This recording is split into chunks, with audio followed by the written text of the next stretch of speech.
কমিউনালিজমের ছড়ানোর যে অভিসন্ধি উনি করেছেন, এবার শুভেন্দু অধিকারীকে বলতে হবে যে না, আমি অন্যায় করেছি, আমি যেটা বলেছি সেটা পাপ করেছি। তার কারণ কমিউনালিজম শেষ কথা বলবে না, দাঙ্গা শেষ কথা বলবে না, শান্তি শেষ কথা বলবে, মানুষ শেষ কথা বলবে।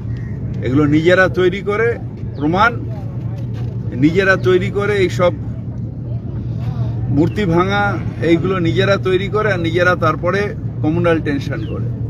এটা অন্যায়, এটা পাপ, এটা সবাইকে এর প্রতিবাদ করতে হবে। আবার যাচ্ছেন, কাল বিক্ষোভ হবে বলছেন। শুনুন, ওই গে নাটক করে লাভ নেই। ওনার উচিত হলো যে অন্যায়টা শুভেন্দু করেছে, যে অন্যায়টা দিয়ে উস্কানি দেওয়ার চেষ্টা করেছে, কেন্দ্রীয় সরকারের উচিত শাস্তিমূলক ব্যবস্থা নেওয়ার,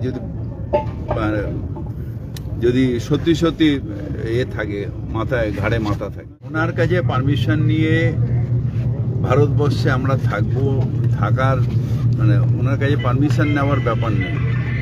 আমরা ভারতবর্ষের মাটিতে জন্মেছি, ভারতবর্ষের মাটিতে বড় হয়েছি, এই মাটিতেই আমাদের কবর।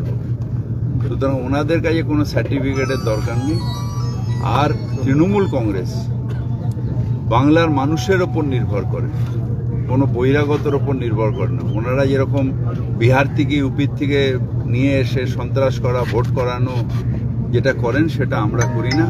আমরা বাংলার মানুষের ওপর নির্ভর করি এবং মানুষ বারবার করে সমর্থন করেছেন মমতা ব্যানার্জিকে, এবারও সমর্থন করবেন মমতা ব্যানার্জিকে।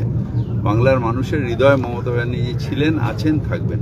সুতরাং ওদের কোনো সার্টিফিকেট, ওদের কোনো বহিরাগতদের কোনো সার্টিফিকেট, যাদের নিজেদেরই পায়ের তলায় মাটি নেই, এবার বিরোধী দলের স্ট্যাটাসও পাবে না, তাদের কথায় নিশ্চিতভাবে আমরা কোনো জবাব দেব। বাংলা খবর, আপনার রাজনীতি, আপনার আওয়াজ।